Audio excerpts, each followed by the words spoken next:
60 milliards. C'est le nombre de mètres carrés de tissu jetés chaque année lors de la découpe industrielle de nos vêtements, ce qui représente environ 15% de la production mondiale. Et tout ça, c'est sans parler des déchets post-consommation. Parce que c'est vrai, on parle de plus en plus dans les médias de tous nos vêtements que l'on jette dans les poubelles ou dans les bornes de tri, mais on parle très peu de ce qui se passe lors de la fabrication, avant même que le vêtement ne soit cousu ni porté. Mais alors, qu'est-ce qui se passe dans cette fabrication ? Il y a une douzaine d'années de ça, j'ai développé une certaine addiction à la couture et j'avais cruellement envie d'apprendre à fabriquer moi-même mes vêtements. Alors je me suis rapidement orientée vers une filière pro en enchaînant un BEP, un bac pro et un BTS pour apprendre les métiers de la mode. Alors tout de suite, quand on évoque métier de la mode, c'est « waouh, tu veux devenir styliste, mais tu dois être tellement balèze en dessin ». Non. Moi, le dessin, c'était vraiment pas mon truc. Je le faisais parce qu'il fallait le faire, mais je trouvais ça assez vide comme pratique. En fait, moi, ce que j'aimais faire, c'était de créer des choses avec mes mains, de créer des volumes avec du tissu. Et c'est comme ça que j'arrivais à transmettre ce que j'avais dans la tête. Et le plus drôle dans tout ça, c'est que souvent, j'arrivais à dessiner quelque chose de potable une fois que le vêtement était déjà découpé, cousu, plié, rangé. Bref, ça servait plus à grand-chose. Alors mes profs me disaient, bon alors toi clairement, tu feras jamais une bonne styliste, mais par contre, tu as un bon profil de technicienne. Du coup, tu pourras peut-être faire modéliste. Ok, bah alors du coup, j'ai suivi leurs conseils et je suis allée dans cette direction. Le modélisme, pour ceux qui ne savent pas, c'est le fait de transformer une idée 2D, un dessin 2D, en un volume 3D, en créant des patrons. Et les patrons, ce sont ces formes, qui sont souvent en papier, que l'on pose sur le tissu pour découper les éléments du vêtement. Et il faut savoir que le modélisme, c'est un métier qui est très très minutieux et assez rigide, puisqu'à chaque fois que l'on développe un nouveau prototype de vêtement, il faut suivre des règles et il faut toujours partir de bases qui sont communes à toute l'industrie. Alors au fur et à mesure, j'ai un peu alimenté cette rigueur de modélisme qui m'avait été enseignée et je suis petit à petit rentrée dans ce moule façonné par l'enseignement pour l'industrie textile. Et j'ai même choisi de mon plein gré de me spécialiser dans les systèmes d'industrialisation de la production textile. Alors, autant vous dire que là, je disais clairement adieu à toutes sortes de créativité. Et un beau jour, j'ai trouvé un putain de job dans l'industrie. Ma mission, c'était de conseiller des marques de prêt-à-porter et de luxe dans l'utilisation de logiciels de CAO, donc conception assistée par ordinateur, pour le développement des collections de vêtements. Alors là, j'apprends des nouvelles règles, des nouvelles méthodes de travail, des nouveaux standards industriels. Bon, ben, j'écoute, j'observe, et puis j'intègre tout ça progressivement. Et au bout de quelques mois, toute cette absorption massive de nouvelles règles génère en moi quelques questionnements par-ci par-là. Mais bon, après tout, je dis rien. Les règles, ce sont les règles. En fait, l'industrie textile me fascine, mais j'ai la sensation que quelque chose ne tourne pas rond. Alors, je fais pas mal de recherches, je lis sur l'actualité textile, je me renseigne. Et les mots qui en ressortent sont délocalisation, surproduction, exploitation, surconsommation, pollution. Et toutes ces brillantes activités se raccrochent à une tendance commune, la fast fashion. Alors évidemment, je ne cautionne pas, mais que je le veuille ou non, avec le métier que je fais, je contribue à tout ce système. Alors à défaut de tout plaquer, j'entame une petite révolte personnelle et je me lance le défi de tenir 365 jours sans acheter un seul vêtement neuf, dans le but de boycotter toutes ces enseignes textiles avec lesquelles je travaille au quotidien et qui font la fast fashion. C'est donc pendant cette année que je développe une trentaine de vêtements. Et c'est aussi pour moi l'occasion d'apprendre à customiser mes vêtements, à upcycler des anciens vêtements que je ne mettais plus, mais aussi à consommer le textile de manière plus réfléchie. Pourtant, un détail m'a particulièrement dérangée pendant cette année, c'est la quantité de tissu que je jetais lorsque je découpais mes vêtements dans mon salon. Par exemple, cette robe que j'ai réalisée pendant cette année, donc assez simple, avec un dos, un devant et une ceinture. Sur 1 mètre de tissu nécessaire à la fabrication de cette robe, seuls 78% du tissu était utilisé. Et les 22 autres Les 22% restants, ben, poubelle. Je ne savais pas quoi en faire. Et là, on parle bien d'une seule robe, hein. Alors imaginez, à l'échelle d'une production de 10 000 robes, ce que ça représenterait. Vous comprenez peut-être un peu mieux maintenant d'où viennent ces 60 milliards de mètres carrés de tissus jetés chaque année. Et en fait, c'est assez fou parce que tout ça, je le savais. Mais en fait, on m'a tellement rabâché pendant mes années d'école que si j'arrivais à créer des vêtements qui utilisaient 80% du tissu, bah c'était déjà très très bien, que je ne me suis jamais posé de questions sur les 15-20% restants. En fait, bah, c'était juste des chiffres.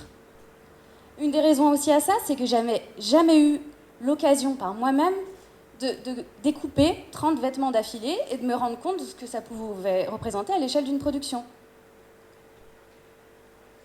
Et à ce moment-là, je me rends compte aussi que 15%, ça veut dire 15% de l'énergie et l'argent déboursés dans la culture des fibres, la récolte, le tissage, la teinture, le transport, tout ça, c'était dépensé pour rien, sinon pollué. Et toutes ces chutes finissent en Asie, loin d'ici, dans les décharges, sans jamais être recyclées. C'est un vrai désastre écologique. Alors évidemment, les entreprises ont recours à des logiciels qui leur permettent de calculer la meilleure manière de placer les patrons sur le tissu et gagnent quelques petits pourcentages de matière, mais qu'on se le dise, on est bel et bien loin du miracle. Tout simplement parce que géométriquement parlant, et je pense que je ne vous apprendrai rien, pour recouvrir la surface totale d'un rectangle, il faut avoir au préalable dessiné un rectangle. Le problème vient donc de la phase de design, qui ne prend à aucun moment compte du paramètre optimisation matière première.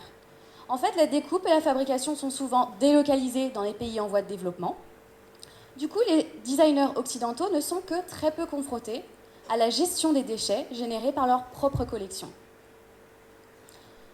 L'industrie de la mode fonctionne donc avec cette idée que l'optimisation de la matière première est une problématique secondaire. Et si, plutôt que de continuer à blâmer ces unités de production asiatiques sur leur incapacité à gérer nos déchets, on ne s'intéressait pas un peu plus à nos méthodes de conception? Vous savez, ces fameuses règles rigides de modélisme dont je vous ai parlé, est-ce qu'elles sont si justifiées? En tentant de répondre à cette question, je fais pas mal de recherches sur le web et je suis tombée sur ce projet de fin d'études du designer Joe O'Neill. Et à première vue, rien d'extraordinaire. Il porte une veste de costard, un trench et un pantalon. Sauf que la grosse différence avec les vêtements que vous pourriez habituellement trouver dans le commerce se trouve dans le patron lui-même. Tous les éléments sont parfaitement imbriqués, tel un puzzle. Et le plus intéressant dans tout ça, c'est de voir comment Joe O'Neill imagine ses vêtements. Dès la toute première phase de design, il étudie en fait l'impact que le moindre détail stylistique aura sur l'optimisation du tissu. Voilà comment, en une fraction de seconde, remettre en cause 10 ans de pratique.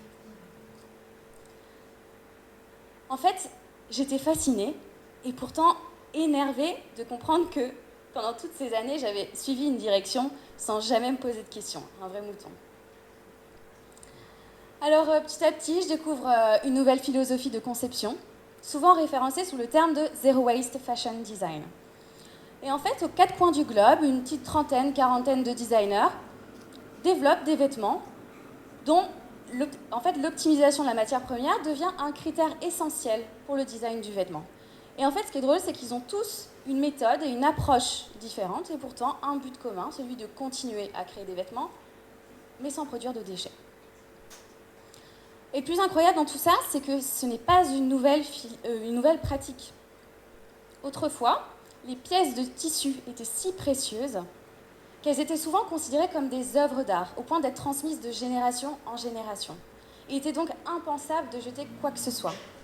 Malheureusement, aujourd'hui, le tissu n'est plus considéré, le tissage en tout cas, n'est plus vraiment considéré comme un artisanat de valeur. C'est juste considéré comme un simple moyen, un matériau pour faire un vêtement. Hyper intriguée par tout ce que je venais de découvrir, j'ai du coup moi aussi décidé de commencer à faire des patrons de vêtements zéro déchet. Et par exemple, ici, c'est le résultat d'une recherche que j'ai faite sur un pantalon. Alors, en haut, vous avez le schéma du patron tel que je l'aurais imaginé avant de connaître le zéro déchet, le Zero Waste Design. Alors toutes les zones noires correspondent à des zones de déchets, et en l'occurrence on en a 17%.